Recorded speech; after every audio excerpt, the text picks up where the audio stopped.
아멘.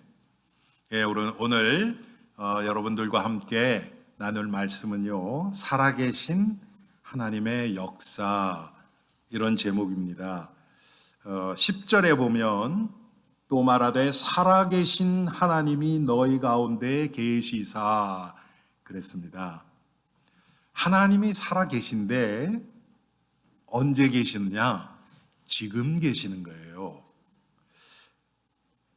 우리 기독교는요, 행위의 종교가 아닙니다.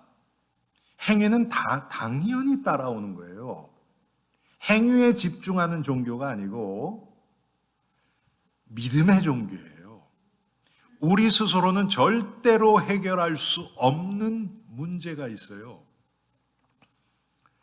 여러분,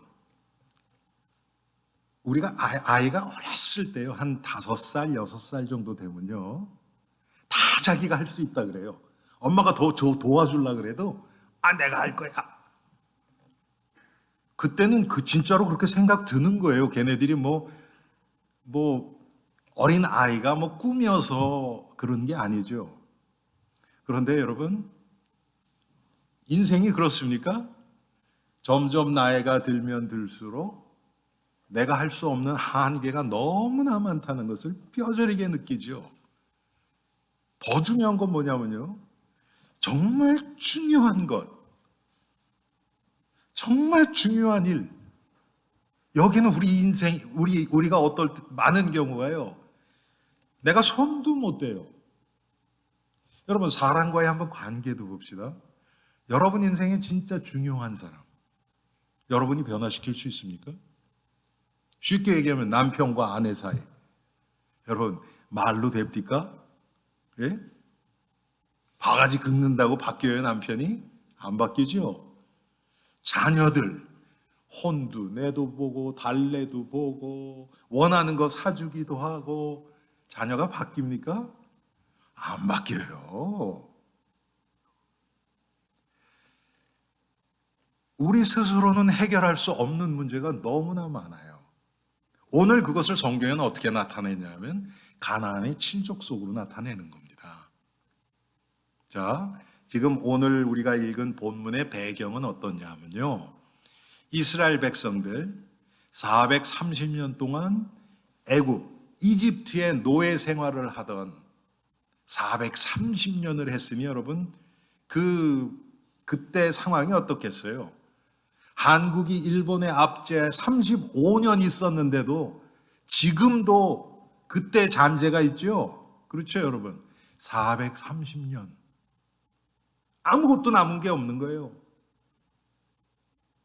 민족의 자부심, 정체성, 아무것도, 그냥 노예예요, 노예. 그냥 밥 먹여주고, 특별한 거 없으면 한마디로 얘기하면 짐승, 동물 비슷한, 우리 집에 있는 강아지 비슷한 수준이 돼버린 거예요. 그 상태에서 그 민족을 가지고 뭐를 할 수 있습니까? 그런데 하나님은 그 민족을 데리고 가나안 땅으로 들어가겠다는 겁니다. 가나안은 수천 년 동안 딱 자리 잡고 살고 있던 7 민족들이 자리 잡고 있는 데가 가나안 땅이에요. 그게 오늘 10절에 나오는 가나안 족속, 헷 족속, 히위 족속, 브리스 족속, 기르가스 족속, 아모리 족속, 여부스 족속이 자리 잡고 있어요. 그런데 그곳으로 하나님이 인도하시겠다는 거예요. 참, 하나님도 다 비워놓고 하나님이 왜 못하시겠습니까? 하늘에서 벼락을 내리시든지 불을 내리신 데서 싹쓸이 해놓고, 자, 이제 이게 너희 땅이다, 들어가라, 그러면 그냥 걸어 들어가면 되잖아요. 그렇죠? 근데 그렇지가 않아요. 그자들은 그냥 살고 있어요. 여러분, 여호수아 뒤에 보면 그자들은요, 오랫동안 자리를 잡고 있었기 때문에 무기들도 있어요. 무기들, 철병거가 있어요. 철병거. 여러분, 학교 다니실 때 아마 이런 얘기는 들어보셨을 거예요. 철기 시대. 여러분 들어보셨죠? 철기 시대. 이때가 철기 시대 초반기예요. 그리고 철기 시대 전내가 뭐였냐면 청동기 시대. 들어보셨죠, 여러분? 그건 뭐냐면 구리 같은 거예요. 그러면 여러분, 구리가 더 단단합니까? 철이 더 단단합니까? 철이 단단하지요. 그러니까 철로 무기를 가지고 있는 나라를 이길 수가 없어요. 군사학적으로 보면 당연히. 그런데 이스라엘 백성은 청동기 시대도 아니고 노예 시대예요, 이거는. 어떻게 이깁니까? 우리 사랑하는 엘림 성도님들, 이 세상 살아가면서 그 이스라엘 백성들이 했던 고백, 그들은 장대하고 귀골이 장대하고 그 땅은 성곽이 높고 그 앞에서 나 자신을 보니까 메뚜기 같습니다. 우리 자신이 메뚜기로 보일 때가 많이 있죠. 그런데 하나님은 우리에게 들어가라는 거예요. 세상으로 가라는 겁니다. 너희는 가서 모든 민족으로 제자를 삼아. 이렇게 말씀을 하시거든요. 하나님, 메뚜기 같은 내가 어떻게 들어갑니까? 이스라엘 백성들이 그랬단 말이에요. 지금 이 세상은 가나안 족속, 히비 족속, 브리스 족속, 기르가스 족속, 헷 족속, 아모리 족속 꽉 차 있는데 어떻게 들어갑니까? 저들에겐 철병거가 있고 성곽은 높고. 여러분, 지금 우리가 이 세상 그렇지 않습니까? 우리 인생 가운데서 이런 칠족속 같은 그런 문제들에 직면할 때가 얼마나 많이 있습니까?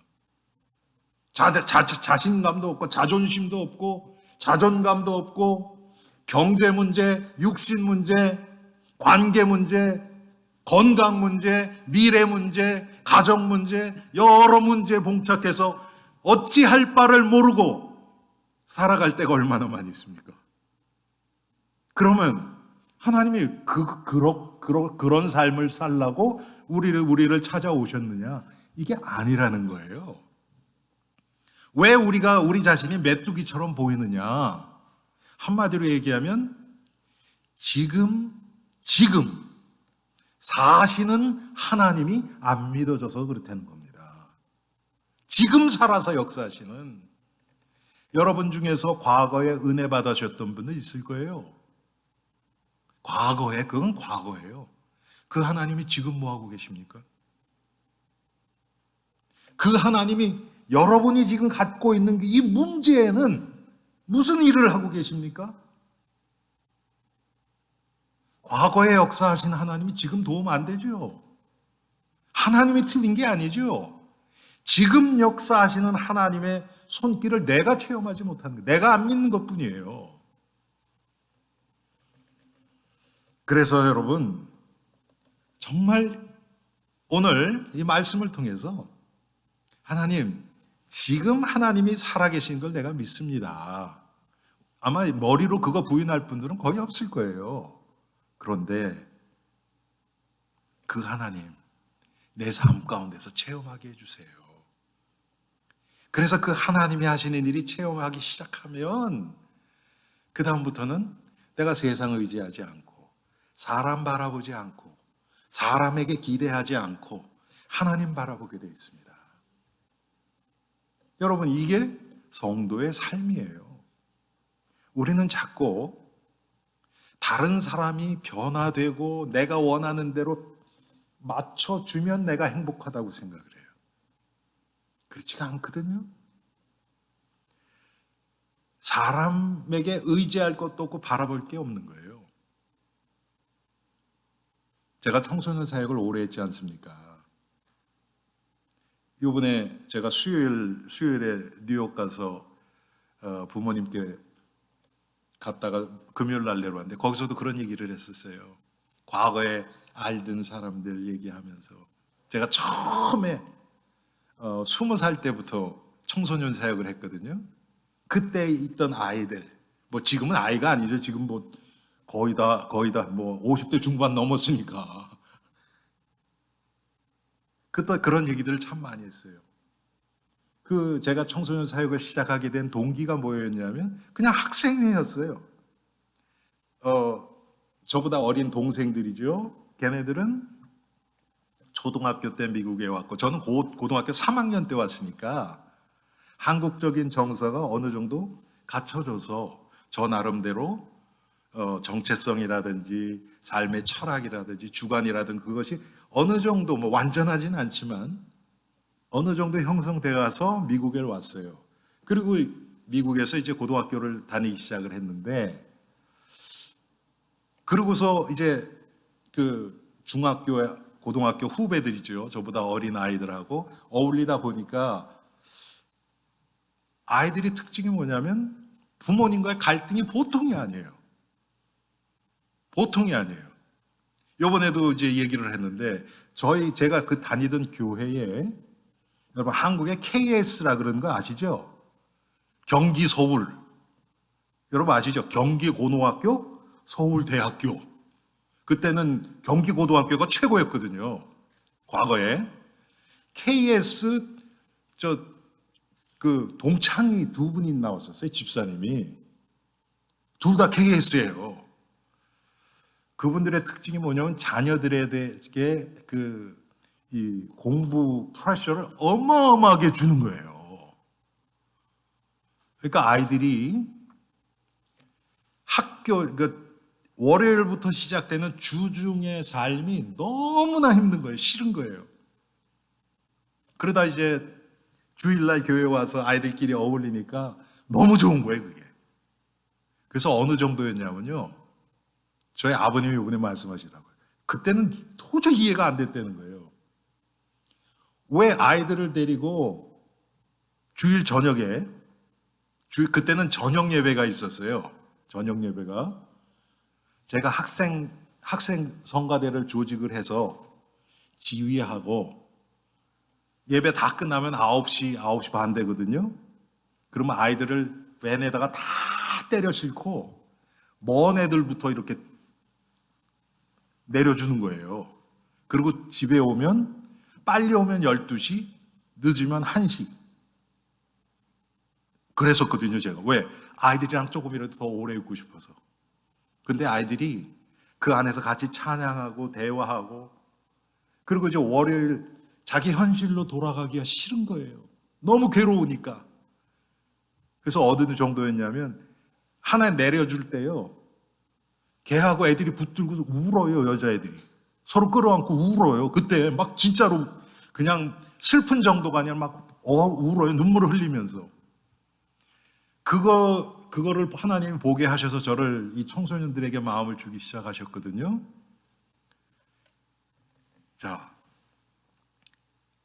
사람이 항상 자기 위치에서 겪는 문제가 있어요.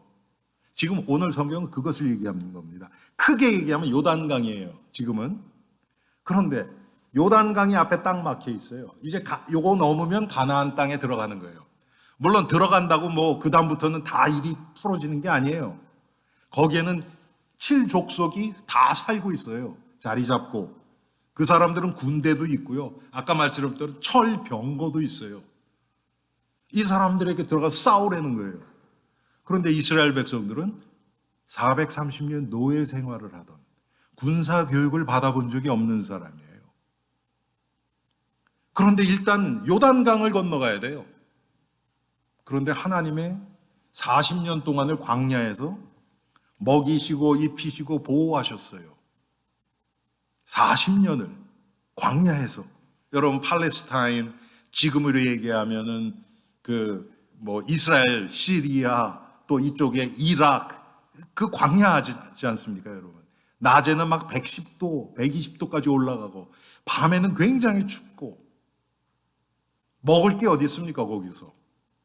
그런데 하나님이 200만 명 정도 되는 이스라엘 백성을 한 끼도 굶기지 않고 굶어 죽은 사람도 없고 목이 말라서 죽은 사람도 없고 다 하나님이 입히시고 먹이시고 보호하셔서 다 가나안 땅 요단강 앞에까지 쓰게 하셨어요. 그런데 요단강을 건너가야 되는데 200만 명이 가야 되는데 하나님은 이스라엘 백성들을 인도하시는 방법이 우리가 생각할 때는 조금 비효율적, 조금 말이 안 되는 쪽으로 인도하세요. 여러분, 우리 생각에는 조금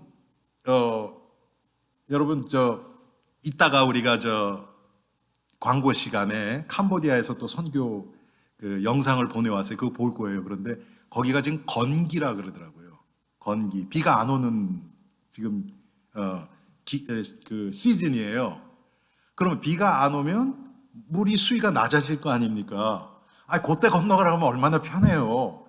근데 하나님은 꼭 무슨 왜 그러신지 꼭 거꾸로 하세요. 오늘 여러분 성경에도 보세요.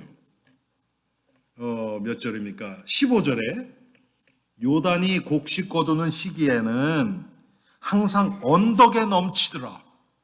강의 수위가 제일 높을 때 그때 건너가라는 거예요.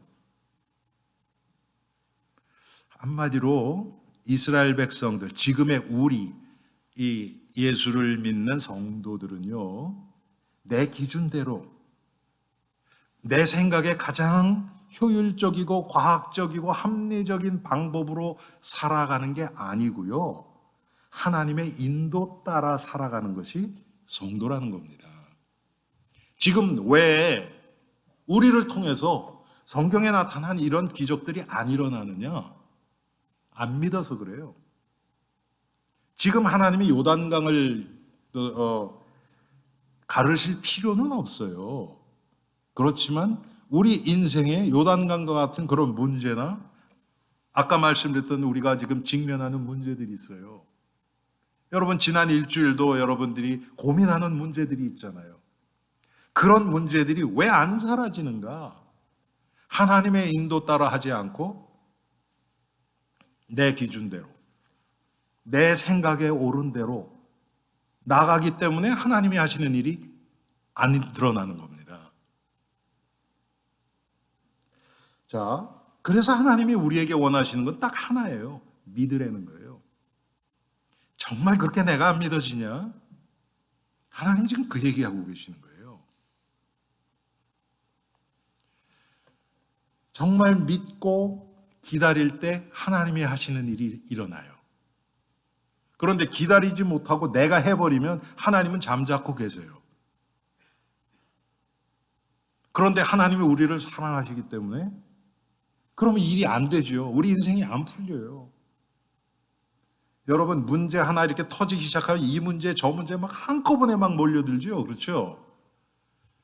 그럴 때 막 문제 해결하려고 발버둥 치면 칠수록 어떻습니까? 더 꼬여요. 특히 인간관계. 그거를 해명하려고 막 이렇게 저렇게 안 돼요.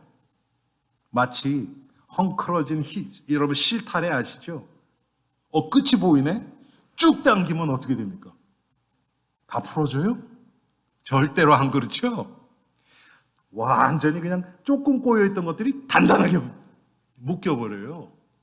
여러분 인생 가운데 그런 체험을 우리가 얼마나 많이 했습니까? 그런데 하나님이 하시면 어떻습니까?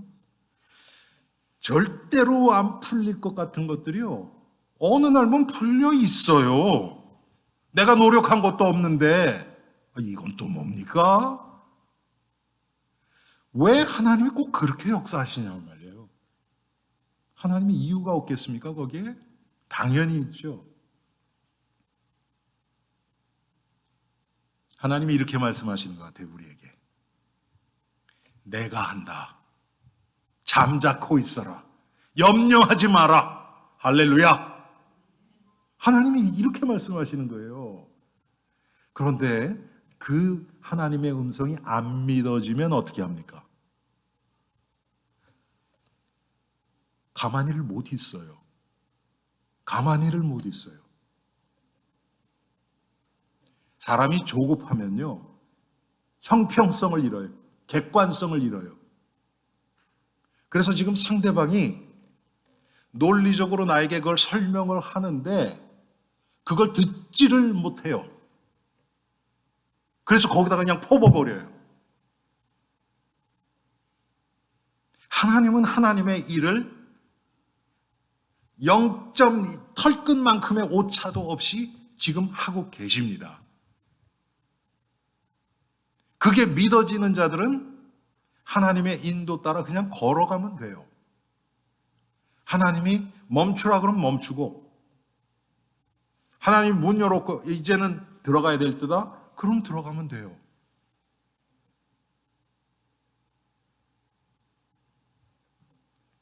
너무 쉽고 단순하고 편안한 삶이 돼요. 그런데 내가 성령 하나님의 인도보다 한 발자국만 앞에 서 있으면요, 한 발자국, 많이도 아니에요. 한 발자국만 앞에 서 있으면 하나님의 인도가 안 보여요. 내가 앞서 있기 때문에. 그러면 인생들이 막 꼬입니다. 되는 것 같은데 안 돼요. 신기루라 그러죠. 분명히 이렇게 하면 될 것 같아요. 그래서 막 달려가요. 갔더니 없어요. 허상이에요. 실제가 아니에요. 어제 우리 박정군 군 이제 결혼했죠.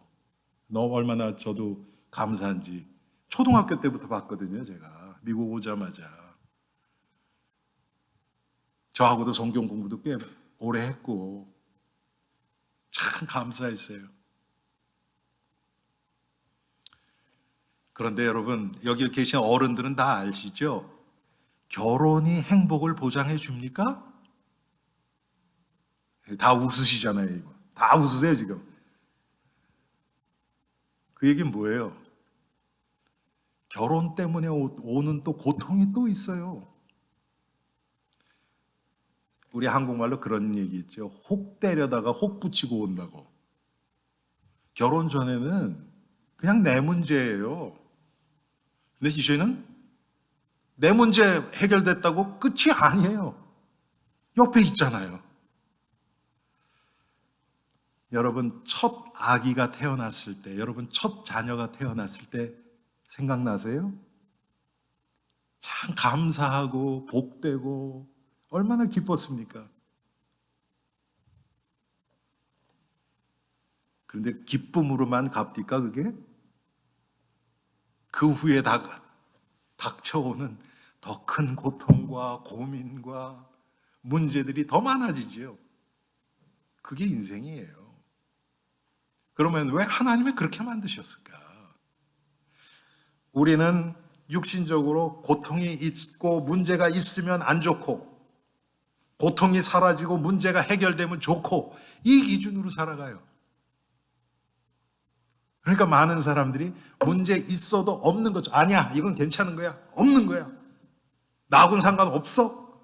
스스로를 그렇게 세뇌시키면서 그래도 조금이라도 더 행복해지려고. 근데 그건 속은 삶이거든요. 어떤 사람은 그 작은 문제에 붙잡혀서 앞으로 나가지도 못하고 이렇게 하고 있는 사람도 있고요. 하나님이 우리에게 원하시는 건 뭘까요, 여러분? 이 세상에 죄인이 아닌 사람은 한 사람도 없어요. 그래서 우리는 누구에게도 거짓말은 어떻게 할 것인가? 남 미워하는 법, 대학에서 이런 여러분 강좌 있는 거 보셨어요? 사람 미워하는 법 101. 이런 거 없어요. 그런데 아이가 태어나면서부터 자기중심적, 그게 죄성이거든요. 그래서 어린아이들이 친구가 가지고 있는 장난감 마음에 드는 거 있으면 그거 갖고 싸워요. 내 거라고 서로. 부모가 가르쳤습니까? 그렇게? 아니에요. 우리 안에 우리가 죄인으로 태어났기 때문에 죄성이 이렇게 나오는 겁니다. 우리 큰아들이 정근이하고 동갑이거든요. 이놈이 1살 때 정도 되니까 거짓말 하더라고요. 거짓말 하더라고요. 1살 정도 되니까 벌써. 야, 그 아이가 우리가 가르쳤겠습니까, 그거? 아니에요. 눈치 보고요. 이거 하면 안 돼? 오케이. 그리고 제가 저쪽으로 싹 가서 싹 보니까 이렇게 보더니 또 하더라고요. 여러분, 그게 인간이에요. 이 죄 문제, 나중심적인 것,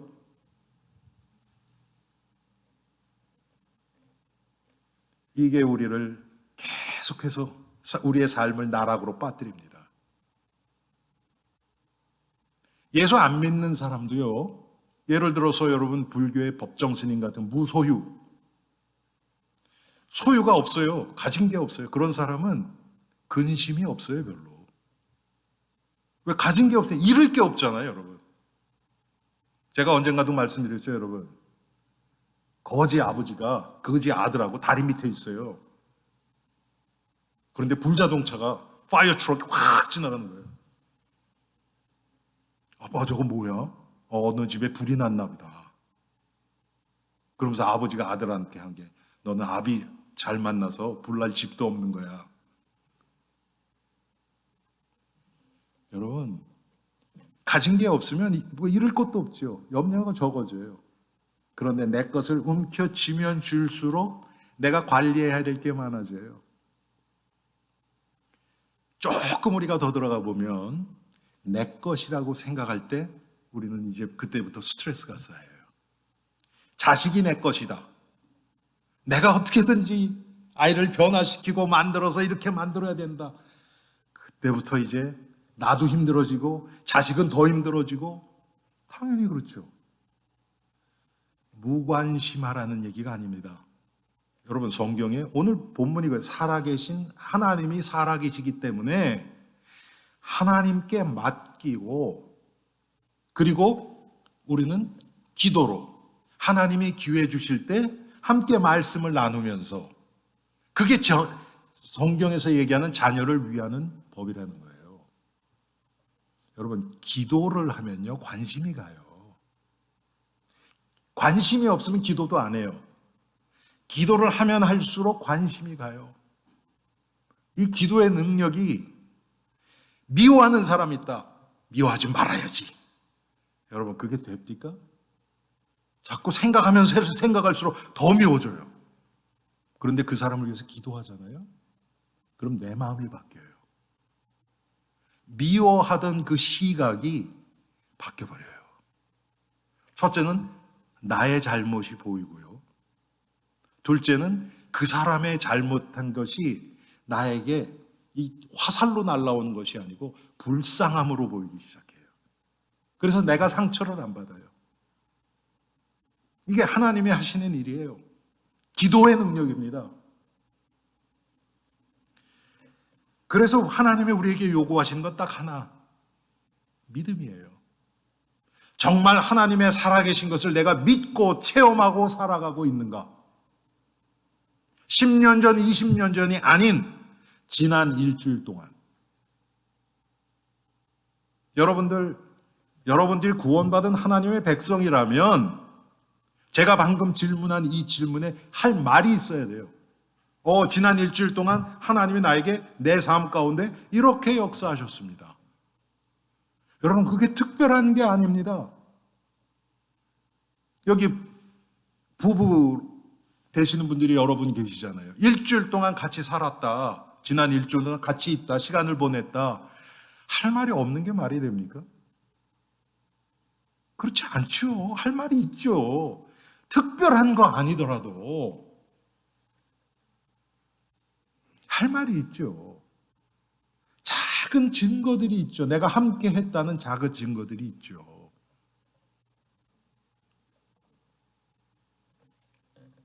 제가 누누이 말씀드리지만, 당신 남편, 당신 아내 요즘 어때요?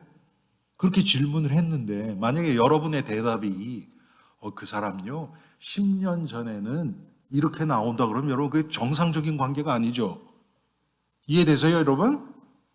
이건 정상적인 관계. 아니, 왜 10년 전 얘기를 꺼내지? 지금 어떤 얘기인데, 20년 전은요, 그 사람이 나에게 꽃도 사다 주고요, 생일이라고 막 명품 백도 사다 주고 그랬어요. 그렇게 대답한다면 지금 그 부부는 문제 있는 부부 틀림없습니다. 정상적인 부부라면 오늘 아침에 일어났는데 그냥 쓸데없이 짜증내갖고 내가 화가 나서 그러고 왔어요. 이게 꼭 정상적인 이런 부부예요. 성도는 어떻습니까? 당신과 함께 하고 계시는 예수님에 대해서 좀 얘기해 주세요. 10년 전에는요, 내가 이런 은혜 받았고요. 20년 전에 이런 응답 받았고요. 이게 지금 비정상적인 신앙생활을 하고 있는 사람들이에요. 지금 살아계신 하나님의 역사. 우리 엘림 성도님들은 거창한 것 말씀하시는 그런 간증하는 자가 아니고요. 순간순간 세밀하게 역사하시는 그 하나님의 손길을 체험하고 간증하는 그런 살아있는 성도님들이 되시기를 주님의 이름으로 축원합니다. 그렇게 될 때 그 하나님이 우리의 삶을 변화시켜요. 왜? 내가 지금 나와 함께 계시는 하나님을 지금 체험하고 있다는 얘기는 내 삶의 세밀한 부분까지 하나님과 상의하고 하나님 앞에 맡기고 살아간다는 증거이기 때문에 그렇습니다. 아까 말씀드렸지만 여러분, 우리가 하나님 앞에 하나님이 우리에게 요구하시는 것 딱 하나, 믿음이에요. 믿음은 내가 강해지는 게 아니에요. 항상 제가 말씀드립니다. 믿음에 대한 이 곡해가 너무 많이 돼서요. 성도가 너무 강해져 있어요. 스스로. 여러분, 그런 자들을 세상 교회 밖에 있는 사람들이 보면요. 완전 또라이예요, 또라이. 저 혼자 잘났다고 막 그냥 핏대 올리고 세상을 섬기는 모습은 하나도 없고. 그런데 확신이 있는 자들은요. 확신이 있는 자들은 참아주고 용납하고 배려할 수 있어요. 여러분, 제가 하나 예를 들을게요. 여러분들이 다른 사람과의 관계에서 가까운 사람, 여러분 가족이라 그럽시다. 가족이 아주 연약한 사람이 있다 그러세요. 병자라든지 아니면 어디를 다쳤다든지 그러면 건강한 사람이 더 연약한 사람을 돌보는 게 맞습니까? 아니면 건강한 사람 중심으로 모든 것을 하는 게 맞습니까?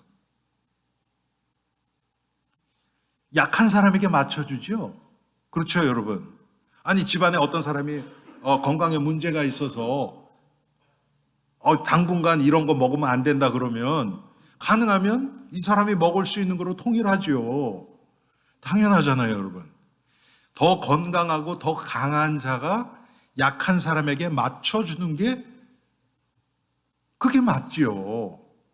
그렇다면 교회에서 믿음이 있는 자들이 믿음이 약하고 아니면 예수를 믿지 않는 교회 밖에 있는 사람들을 그 사람들은 영적으로 지금 죽어 있는 상태니까 그 사람들을 감싸고 배려하고 이렇게 돼야 되죠. 그런데 어떤 식입니까? 아유, 저 예수도 안 믿는 것들. 좀 예수 믿고 교회 오면 내가 좀 도와줄 텐데. 여러분, 그건 예수님의 마음이 절대로 아니에요. 하나님을 믿는 믿음, 우리가 믿음 안에서 행하면 예수님이 말씀하셨죠. 어린아이에게 하는 것이 내게 하는 것이다. 예수님의 방법은 그렇습니다. 믿음도 똑같아요. 믿음 좋다 그러는 사람은 뭔가 탁 자기는 절대로 변하지 않고 이런 거 이건 이런 거야. 그러니까 이렇게 해야 돼. 탁탁탁 사람들 지시하고 이게 믿음 좋은 게 아니에요. 근데 저는 어렸을 때부터 교회에서 자라면서 그런 식으로 배웠어요. 잘못된 믿음을 배운 거죠. 그런데 예수님은 그렇게 안 하셨어요. 죄인들, 세리, 창기, 창녀들 이런 사람들을 가까이 하셨어요. 품어주셨어요. 용납하셨어요. 오는 것을. 다른 사람들 그 사람들 오면 도망갔어요. 아이 저 죄인들 상종하지 못할 것들 그러고 다 도망갔어요. 종교인들은. 근데 예수님은 그런 사람들 찾아갔어요. 고아와 과부, 아무것도 나올 거 없는, 도움만 필요한 그런 자들과 함께 하셨어요. 우리가 믿음 좋은 게 뭡니까?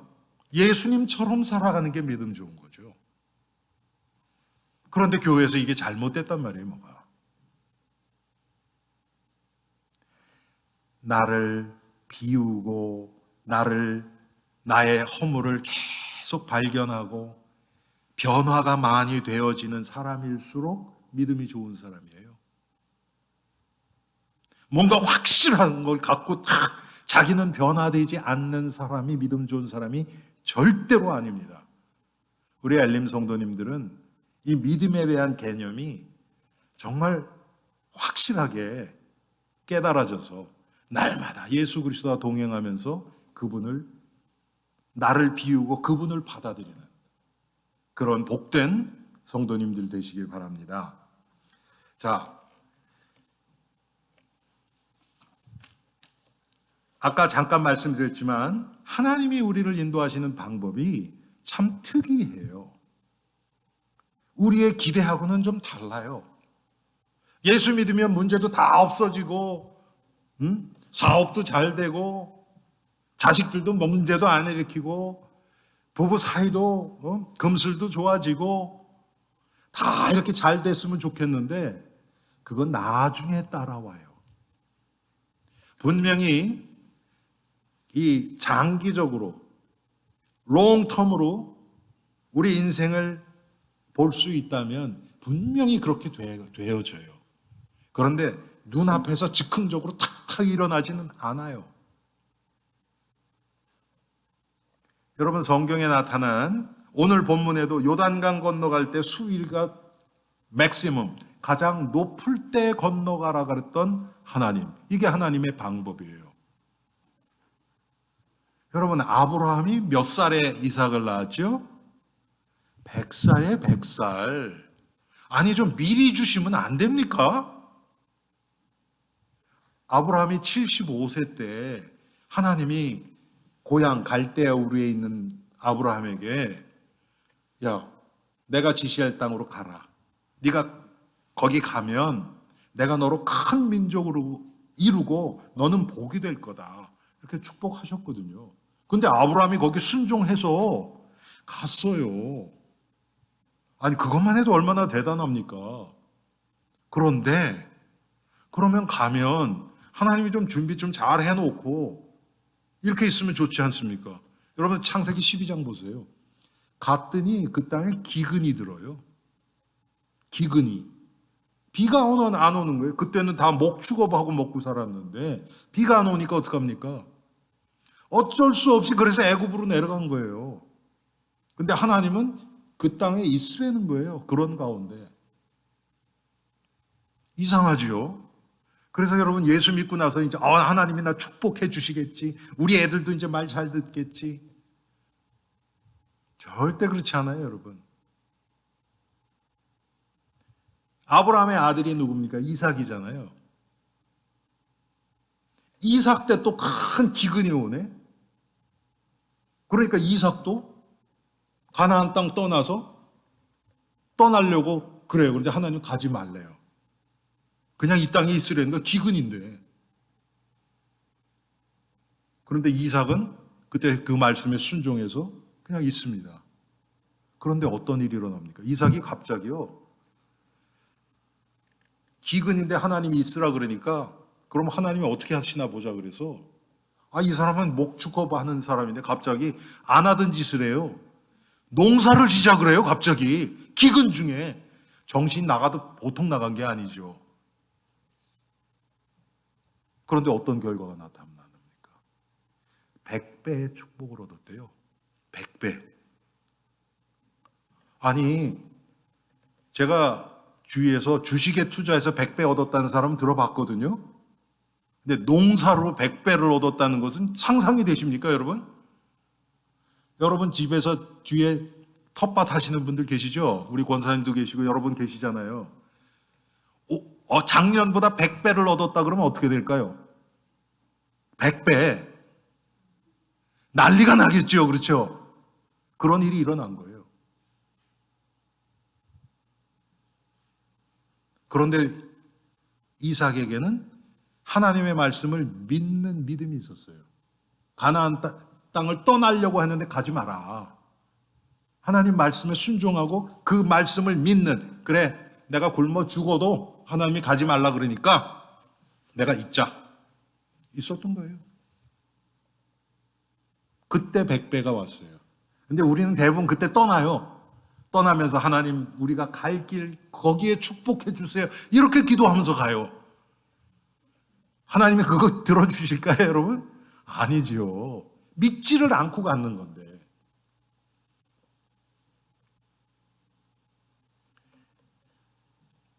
요단강을 건너가지요. 이스라엘 백성들이 오늘 본문에 보면 요단강 가고 이제 첫 번째 적이 나타나요. 성이 나타나요. 그게 여리고라는 성이에요. 아주 견고한 성입니다. 그런데 갑자기 또 하나님이 또 이상한 짓을 하세요. 뭐라 그러냐면 이스라엘 백성들에게 할례를 행하래요. 할례. 남자들 여러분 생식기 끝을 지금으로 얘기하면 포경수술 같은 거죠. 아니 군사들이 싸워야 되는데 하나님의 할례를 행하라는 거예요. 하나님이 뭘 보시려고 그러는 거예요? 믿음 보시려고 그러는 거예요. 그런데 이스라엘 백성들이 거기에 순종해요. 애굽에서 금방 노예에서 빠져나왔던 그때 이스라엘 백성들 같으면 오만 가지 불평, 원망 하지 않았겠습니까? 이게 말이나 되느냐? 지금 적군을 앞에 두고 이게 과학적으로 봐라, 논리적으로 생각해봐라. 이게 말이나 되느냐? 그러지 않았겠습니까?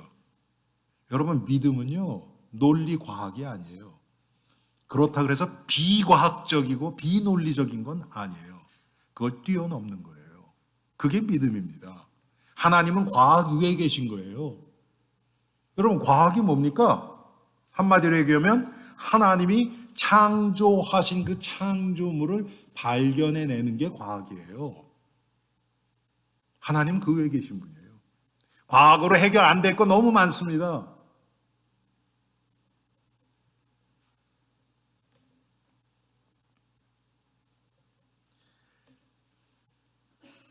또 하나님이 이스라엘 백성들이 왕을 달라 그래서 사울 왕을 세우세요. 사울 왕을 세워서 사울이 처음에는 믿음으로 블레셋 군사들을 다 이기고 해요. 그런데 이제 왕이 되니까 자기가 탁 높아져가지고 자기 이름을 드러내려고 해요. 마음이 변질된 거죠. 그 다음부터 하나님이 함께 안 하세요. 한마디로 사울이 하나님을 믿지를 않은 거예요. 그래서 블레셋에서 쳐들어와요. 블레셋은 지금으로 얘기하면 지중해 연안에 있는 아주 큰 나라였어요. 군사들 숫자가 바다의 모래같이 많았대요. 셀 수 없을 정도로 그렇게 많았대요. 아무로 바닷가니까 여러 가지로 풍성한 게 많았겠죠. 거기서 쳐들어왔어요. 그래서 제가 여러 번 말씀드렸지만 이스라엘 백성하고 블레셋 쪽하고 지금 대치를 하고 있는 거예요. 40일 동안.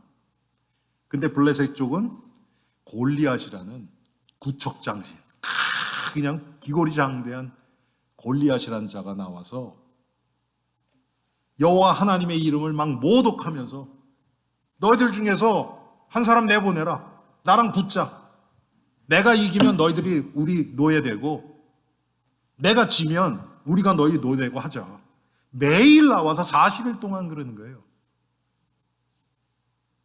이스라엘 백성들의 마음이 다시 이제 또 옛날로 돌아와서 우리는 메뚜기다. 우린 죽었다. 이제 어떡하냐. 이렇게 하고 있는 거예요. 그런데 하나님 누구를 사용하십니까? 어린 다윗.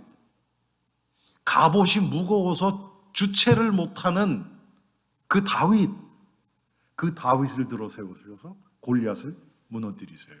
하나님 지금 이 다윗의 믿음 때문에 그런 일이 벌어진 겁니다.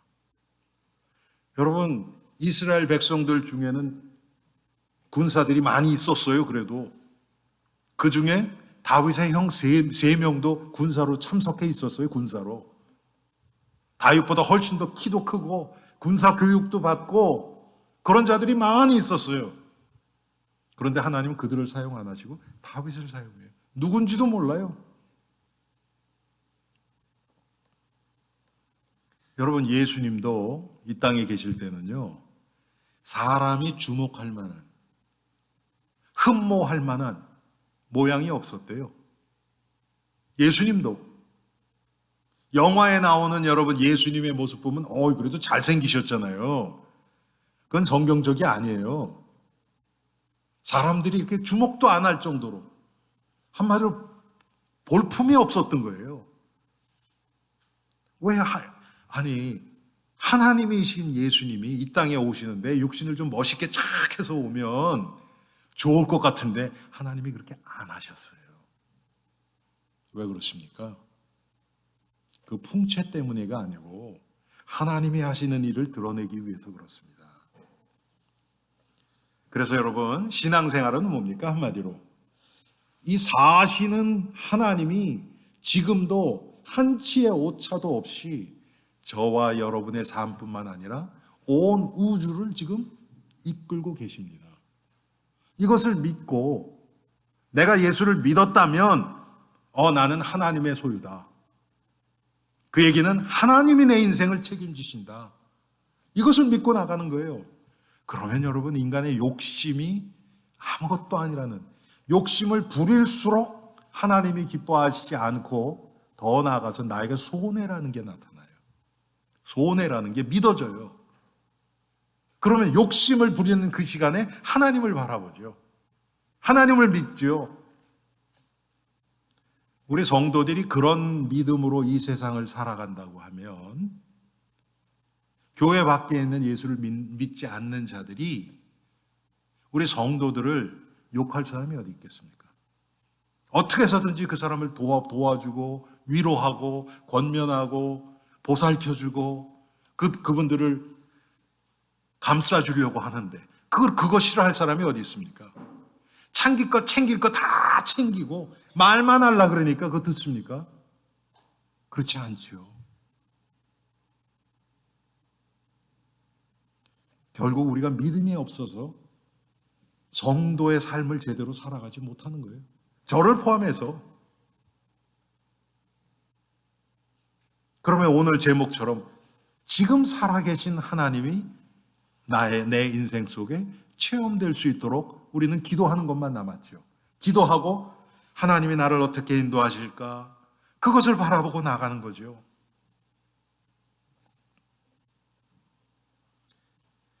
이스라엘 백성들이 430년 동안 노예 생활하던 그 기준 가지고는 가나안 땅에 들어가지 못해요. 우리가 죄의 노예, 마귀의 노예가 돼서 내 욕심, 나 중심적으로 살아가는 그것 가지고는 하나님의 나라가 이루어지지 않습니다. 그런데 예수님이 어떤 분이시고 그분이 지금 내 인생 속에 하시는 일이 무엇인가? 그게 구원의 일이에요. 예수님을 닮아가고 알아가고 얻어가고 그분을 바라보면서 동행하는 거예요. 그 과정을 통해서 우리가 바뀌어요. 우리가 예수님처럼 날마다 바뀌어갑니다. 이게 되어질 때 세상은 우리를 주목할 거예요. 저 사람들은 뭔가 다르다. 나랑은 삶의 기준이 다르다. 이 상태에서는 우리를 사기치려고 하는 사람들도 있죠. 예를 들어서 우리가 사기 맞았다 그럽시다. 그러면 우리는 어떻게 해서든지 수단과 방법 다 동원해서 그거를 되찾아 오려고만 하죠.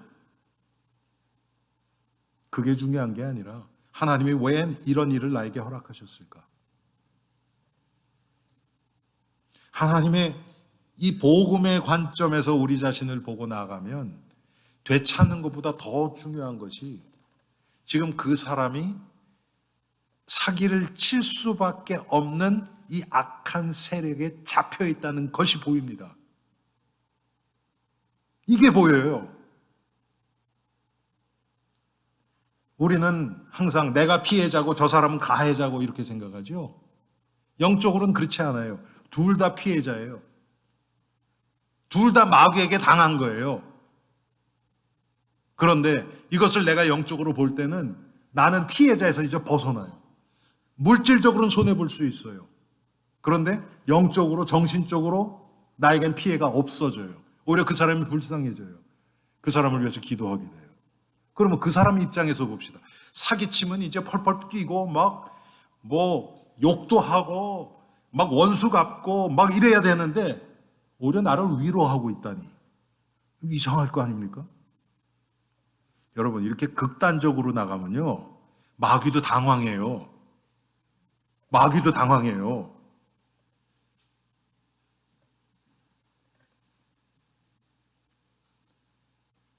그런 정도의 삶을 통해서 하나님은 이 세상을 바꾸시길 원하세요. 그럼 우리는 계속 손해보느냐? 아니에요. 내가 물질적으로 손해본 거 하나님이 누구보다도 잘 알고 계세요. 여러분 지금까지 살아오시면서 어떨 때는 좀 경제적으로 조금 풍성할 때도 있고 어떨 때는 좀 쪼달릴 때도 있었죠. 그런데 어떨 때는요, 이유 없이 그냥 막 줄줄줄 새 나가요. 어떻게 할 수가 없어. 사고 터지고 문제 나오고 막 그럴 때 있어요. 그런데 어떨 때는 그런 게 하나도 없어요. 하나님 막아주세요. 새 나가는 게 없어요. 일주일에 100만 불을 벌면 많이 버는 거죠. 그렇죠? 그걸로 만족 못 하세요, 여러분? 일주일에 100만 불. 그거 갖고 나는 안 돼요. 한 12억? 일주일에 100만 불. 그런데 여러분, 그게 부자 되는 길이 아니에요. 더 중요한 게 뭐냐면 일주일에 100만 불 버는데 나가는 돈이 200만 불이다 그러면 어떡할 거예요? 그건 100만 불 안 버는 게 낫죠, 차라리. 나가는 걸 막아주시는 분이 하나님이에요. 주시는 분도 하나님이죠. 우리는 버는 것만 생각을 해요. 나가는 것 막아야 되는 건 생각을 안 해요. 그러니까 뭔가 된 것 같은데 나중에 보면 남는 게 없어요. 그래서 우리 성도님들은 하나님이 하시는 일, 하나님이 내 인생을 마음껏 다스리고 인도하실 수 있도록 우리 자신을 내어드리는 거예요. 그걸 믿음이라고 얘기해요. 그때 하나님이 하시는 일들이 드러나기 시작합니다. 예. 제가 이번에 뉴욕, 뉴저지 이렇게 3일 갔다 오면서 부모님하고 오랜 시간을 보내고 또 가면서 이제 친구 집 들렸고 또 오면서 또 그 뉴저지 그 자매들 또 제가 만났고 감사했던 게 가는 곳마다 함께 복음을 나누고 참 의미 있고 아주 보람된 그런 시간들이었어요. 하나님이 이렇게 역사하고 계시는구나. 그리고 기도 제목도 있고 또 전도의 문도 받고 여러 가지로요. 우리 성도님들, 오늘 7절에 보니까 여호와께서 여호수아에게 이르시되 내가 오늘부터 시작하여 너를 온 이스라엘의 목전에서 크게 하여 내가 모세와 함께 있었던 것 같이 너와 함께 있는 것을 그들이 알게 하리라. 우리가 하나님의 뜻에 순종하고 믿고 한 걸음 한 걸음 나아갈 때 하나님이 나와 함께 하시는 것을 주위에 있는 사람들이 다 알게 되어지는 거예요. 이게 전도예요. 그러면 문제 가운데 있는 자들, 고통 가운데 있는 자들이 우리를 보면서 딸려와요. 내가 지금 이런 문제 있는데 이거 어떻게 했으면 좋겠냐? 그때 복음을 증거하시면 돼요. 그런 자들을 위해서 기도하면서 우리가 이 믿음의 길을 한 발자국 한 발자국 가면서 또 한 가지 드러나는 것이 뭐냐면 지금까지 내가 붙잡고 의지하고 살았던 그런 나나람대로의 그런 철학이나 그런 자부심이나 이런 것들이 하나하나 부서져 나가요.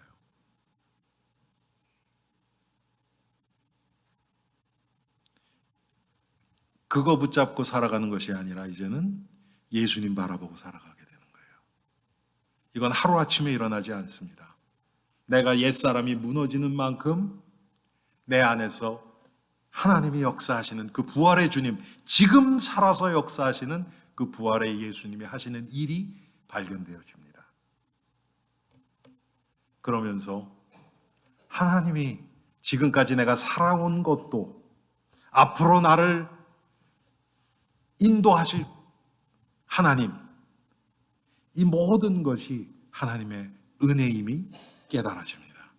그러면 그때부터는 할 말이 없어져요.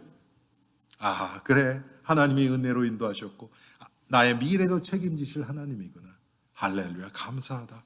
그러면 내가 어떻게 하면 더 예수님을 위해서 살아갈까? 복음을 위해서 살아갈까? 이것만 고민하게 돼요. 그런데 일은 되어져요. 더 생업에도 그렇고 학생들은 학업에도 그렇고 더 열심히 하는데 스트레스가 안 와요. 참 놀랍죠? 하나님이 되어지게 하세요. 여러분, 하나님이 손대면 안 될 것도 되는 거고요. 하나님이 막으시면 99.999% 된다는 확신이 있다가도 틀어져요. 그게 인생입니다. 우리 사랑하는 성도님들, 지금 살아서 역사하시는 하나님, 그걸 우리 지금 신약적인 표현으로는 뭐라고 그러냐면 부활의 주님이에요.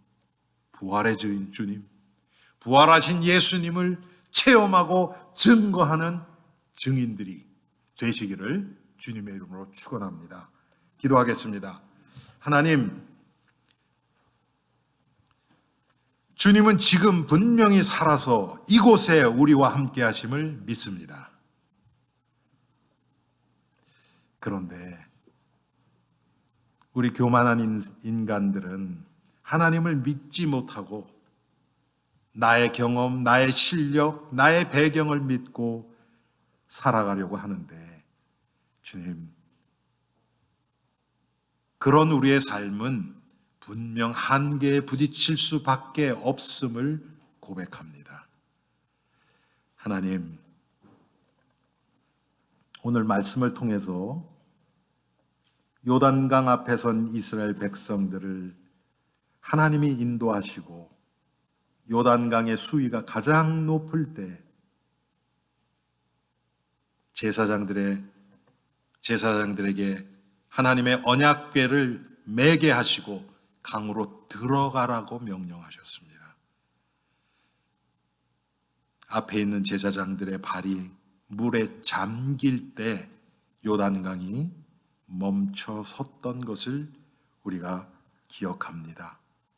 하나님, 믿음의 수고가 있게 하옵소서. 믿음 때문에 나의 방법이 아니라 하나님이 하시는 일을 기다릴 수 있는 저희들이 되게 하옵소서. 그래서 날마다 순간마다 지금 살아서 역사하시는 하나님을 체험하고 담대하게 승리하며 그리스도를 증거하는 그리스도의 증인들로 우리를 변화시켜 주옵소서. 예수 그리스도의 이름으로 기도합니다. 아멘.